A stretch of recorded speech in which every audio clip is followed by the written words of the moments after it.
It's funny how things happen in sports sometimes, Patrick, when a coach gets fired, Mike Zimmer, for instance, Yes. and so the narrative is gonna be that, boy, if it wasn't for Mike Zimmer, if it wasn't for this cancer, then Yes. all these other things would perform at their peak level. And if in a very specific case, boy, Mike Zimmer just never paid any attention to Kellen Mond. And if he would only have paid attention to Kellen Mond, maybe Kellen Mond would have a chance someday. And then the new regime comes in and says, actually, he's not that good.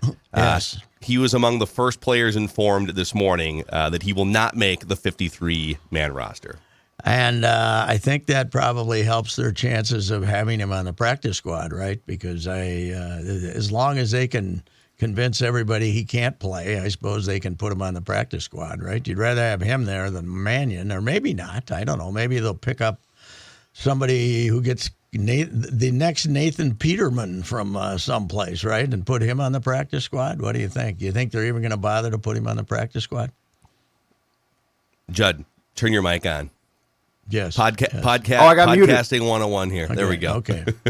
I got muted, damn it. Don't silence Judd. What do you think? Does he go on the practice squad, or don't they bother? No, I think there's a good chance he does. I think that they would probably put him there. I don't see him getting claimed though. Like, I mean, there was one flash in that first preseason game where he played pretty well, and after that, it was awful for the most part. Yeah, he probably. I don't think he'll get. I think he was bad enough in the preseason that he won't get claimed. And what the heck? You need somebody on the third team. He's a guy that someday maybe you can turn him into a wide receiver or punt returner or some damn thing, because he's a big, strong kid. So yeah, but I guess it wasn't all Zim, that's for sure. What would you be doing as far as looking around though? You want to now you got to go get a quarterback for the future soon, right? Next year. I think at this point, this year, next draft, is that what you do? They are so tunnel vision all in on Kirk Cousins. I think there's a good chance they draft a quarterback next year, but I also could very much see, let's not disturb what we have going with Kirk here. Let's go into the last year of his contract so he's not looking over. I mean, they've done so many things to make him feel comfortable to this point. It wouldn't shock me if they didn't draft a quarterback in the first round next year or the second round. Well, he certainly didn't show us anything in the exhibition games that would make us not feel good about him. We didn't see him at all, right? How'd he look? How'd he look on the sidelines? Did he look okay? Did he looked did fantastic. He stand there and do? His body language was fantastic. I like how him and Russell Wilson are the two guys that will wear full pads on the sidelines even in games they're not playing. Just ready for the. Yeah, right. Act like that. What was the number of quarterbacks who didn't play? 17 or 18 or something like that. It was at least 14 or 17 15. or 18 starters didn't play. Boy, is that. We don't even get the perfunctory second game where you get to see the regulars into the middle of the second quarter, right? You don't even get to see that anymore. It's the paranoia, and in this league that has them wearing these stupid helmets in practice there, the big fluffy head things. They're still so paranoid about they're more paranoid about injuries right now than they've ever been, wouldn't you say? Absolutely. And I will side with them on this. It makes no sense to get guys hurt if they're going to play like 6 plays in a exhibition game. So I can see that. Yeah, I agree with you, but let's then announce that we're going to charge half price for exhibition games. Let's just announce that, right? Do something like that. Oh yeah, absolutely. Yeah, give the fans a little bit of a break here. Come on. Or put maybe like a Cole Swindell concert at the end of the preseason game. Right. So people can just kind of stick around. It'll be great. Yeah, that would work. But, it's not the Spielman sneaking around, not trying to let you know who he cut until he absolutely has to and stuff like that, right? They're just announcing them. Boom, there they go, right? Yeah. So, there's more. There's a bunch coming out here this morning here. Judd's guy Tristan Jackson he was one of the receivers kind of on the cut line. He was released. And then he'll be a practice squatter. Janarius Robinson was one of the vaunted he was a 4th round pick in the vaunted Rick Spielman 2021 draft. He was cut this morning. What is the practice squad now? 10, is it? 16. Is it 10? It's 16. It's 16 and something like, I forget the exact amount, like 4 veterans as well. So yeah, like you can put, you could, if Mannion you could be wanted to, back you could on have Sean Mannion on the practice squad. What If do you they, wanted to. but what do you pay them then?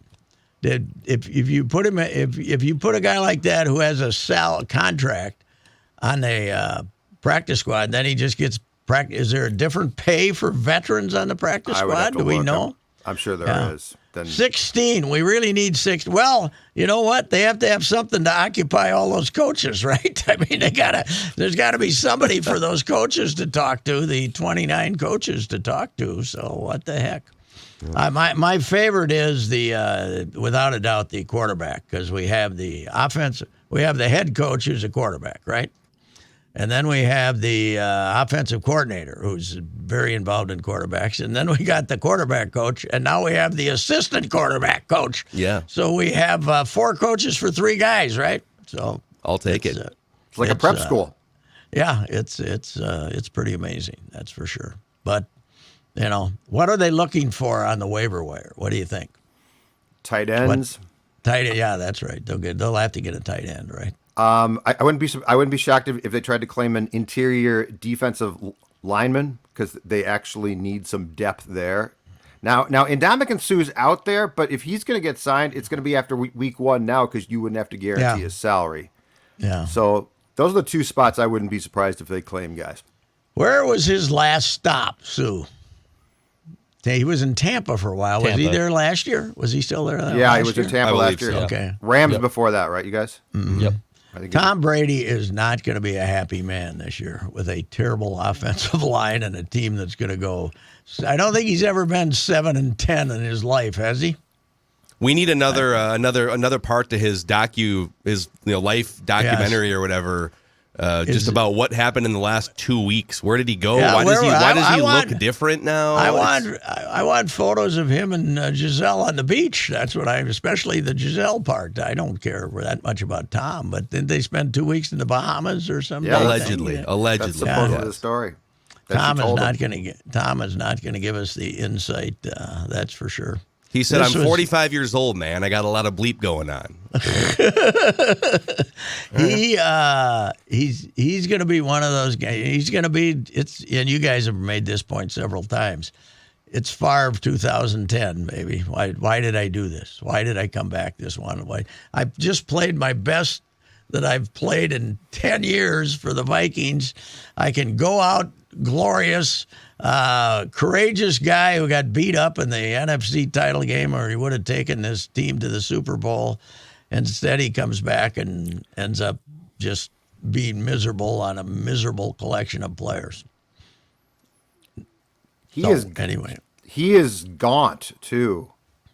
That guy looks like what's up with star quarterbacks trying to thin down like they're in rock groups now. Rodgers, Brady's face looks like he weighs about $140. He does look different. He does look different. It's a little weird. What's with Rodgers? I saw the photo of him the other day, and I didn't. He's got a head. Why did he lose 20 pounds? I mean, well, I think he has adopted a lot of new sort of health and lifestyle tactics the last couple of years. So yeah, he's a different dude than he was 3, 4, 5 years ago for sure. Is he still with the young actress? Does that work out? No, Are they still together? He is now with a woman named Blue of Earth, who is sort of I don't even know, like an herbalist. Okay. I don't know what you would call her profession. but- That wasn't her birth name, I take it. Blue I don't of believe Earth. so. That Let's was name her probably Blue. not her. That's- Mrs. of Earth, let's name her Blue. I love it. Well, Mrs. Earth, we're gonna need man. to put your middle name down here on this sheet. It's of. It's just That's the of. unauthorized documentary I want to see on Rodgers. What a odd life, man. He's going to be miserable this year. They took his receiver away. They don't give him any. He just came back for the money, man. He just came back for the money. They're going to be. The division is bad enough.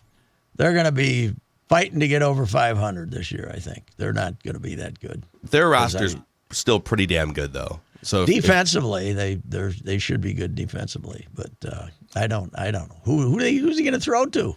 Well, but hasn't that been a question from North for Dakota? 25 years? Brett Favre and Aaron Rodgers have found guys to throw to. Yeah, but not like Devontae, man. Devontae, they'd have double team him and he'd catch 12. It's I don't think Christopher Watson or whatever, Christian Watson from North Dakota State is going to, where he caught number one draft choice, caught about 20 passes a year because they never throw up there, they just run it. So I don't see the Packers having a good. I mean, they had the last 3 years they had their chance. That was the golden opportunity there, and they screwed it up each time. What do you make of our red hot Minnesota Twins here, Patrick? Surging up the standings. How about the pitching? Unbelievable, the pitching. Yeah, the Red Sox now are they got a better lineup than the Giants, and Bundy's out there huffing and puffing, and they get him, they hook him again, and then they go to. The guy I want to know what he did during his time on the injured list. Thielbar. Thielbar's been fantastic since he came back. What is going on? He basically looks like he's just throwing two pitches. He's throwing that big loop and curve, and then he's throwing a good lively fastball. But he gave up a run about 3 days ago. But that's the only time anybody's touched him. He's been great. Why are so many guys forgetting how many outs there are, Patrick? We saw it again last night with Devers. We saw it Saturday night with Celestino. I don't know. Know the outs, boys. Yes, Devers is. I mean, I'd feel a lot worse if I was Devers making the money I'm making the money he's going to make, and being, he's still young, but he's a veteran.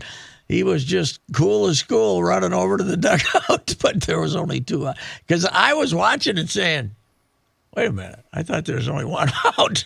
And then all of a sudden somebody says, hey, dummy, there's, I make a lot of fun of Disco Danny Ford on the bases. But Disco, I can't remember Disco not knowing how many outs there are. Now, that probably happened once or twice, but not. I saw the other day with the Giants, who was the guy with the Giants that took off for third on the ground ball? Wasn't that the Giants guy that took off for third when the ball was hit to the right of the shortstop and he was on second? And that made me, I wept for my memories of Disco Danny because that was in his guide to base running. Hit the ball this short. And don't worry about that nonsense about whether it's behind you or not. Just take off. He got thrown out at third. The best ever was the third baseman was not paying any attention. I can't remember. I think it was Aurelio Rodriguez, but I might be wrong. And he fell asleep. He was 12 feet up in the line, and Danny slid into where he was. He didn't even. Not only did he take off when the ball was hit to the shortstop, but he slid 12 feet to the right of the base to make sure he was out. He went to the third baseman. That was, you know what is really fun about baseball? Really bad base running. Don't you like that? I mean, terrifically bad base running is always fun. Yeah. Well, then you love this year's Twins team, I guess. Yes. Yeah. I guess. Well, they don't.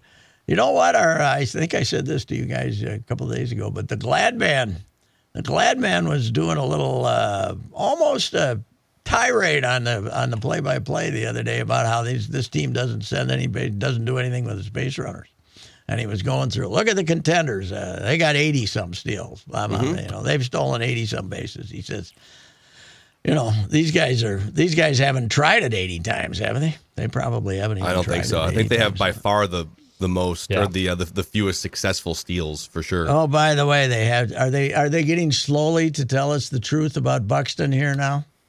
He's not. No, signing. Oh, might not travel. Signing slap it. Well, he's not going to travel. I saw one report yesterday, and it was that he's not going to travel with the team. But if he starts to feel good enough, they would totally fly him out. Fly him out.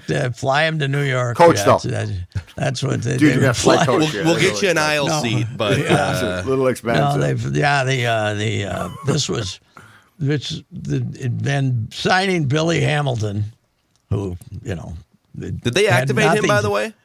I don't think I think so. is he even active in the minors? No, I don't think. Yeah, he's working out. I think at the Fort Myers But complex. signing him had nothing to do with concern over Buxton's, which it shouldn't, because I'd a hell of a lot rather have Celestino in the lineup than this guy. Me too. Billy Hamilton. But I love Billy Hamilton. I do but, stand for Billy Hamilton. But when they're signing him, they're sending us a message on what they think, how often they're going to see Buxton here the last month of the season. Yeah.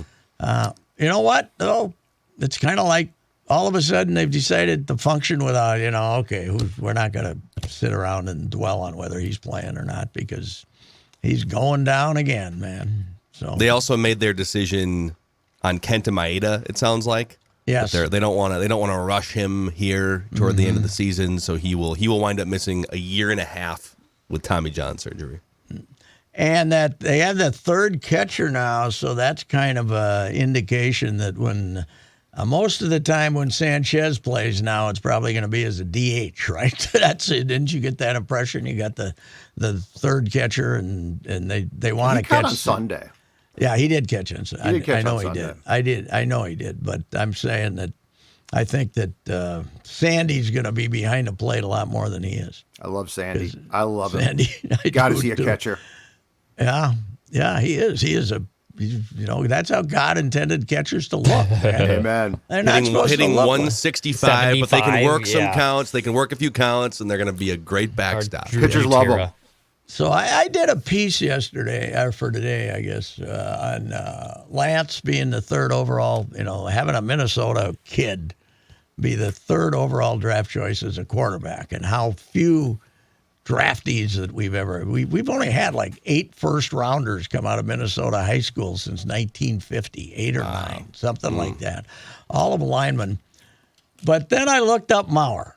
In 2004 and 5, I was looking at the draft to see if he'd gone to college, if he would have been the number 1 overall pick.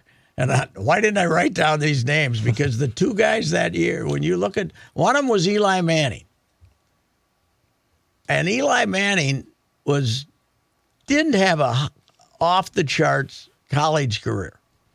And one of them was Eli, and I can't remember the other. One of those years, for sure, if Joe Maurer went to Florida State and played like we thought he could, he would have been the number 1 overall draft choice in the NFL. And he might have been the Eli Manning year, too. But Eli had the family Rivers, name right? going for him. Same Rivers, draft. Was it? Well, Rivers was the same draft, but you're looking for a different draft. 04. 03, if he would have come out after his junior year, I guess it was 03 and 04 I was looking. Who's 03? Number 1 overall. It's a quarterback, too. Man, that was before. Here, I got it right here. All right, you're making me do work here. Okay, 03 would have been Carson Palmer, number 1, and then Byron Leftwich, number 2. 2002 was Derek Carr and Joey Harrington. Before them, but then 04, 05 were the 2 I was looking at. But 05 was Alex Smith and Aaron Rodgers. Yeah, he would have been, if he would have come out that year, Alex Smith, there's no chance that Joe Maurer wouldn't have been the number 1 overall draft choice in the NFL. Wouldn't you agree to that? Jason Campbell was also a first-round pick that year. Yeah, that was. Remember it. The forgotten one. Yeah, well, Aaron went down to what, 26th? 24. 24th, yeah, that's right. Well, probably right. You boys, I was at the fair yesterday. I'm going back today. We are lined up for the food, man. There's a lot of people there. And our guy Ingy was there. You know Ingy, the post guy that goes up there? Yeah, he used to frequently stop by. And he had always had an extra drink to share with the He had host. a Brandon hat on, and he had a Burke Jensen jersey on the front and the back. And I accused the Walls campaign of paying him off to get him to wander around at the fair.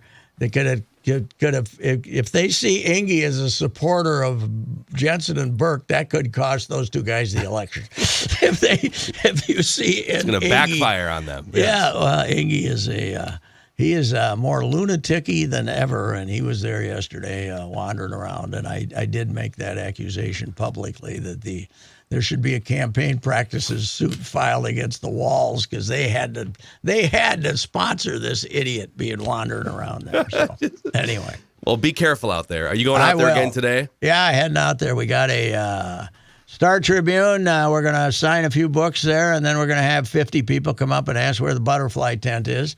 And then we got a couple other things going, too. Just like the 50 people that would come up back in the day and ask, where's Joe's suture? Where's Joe's suture? When's Suits starting?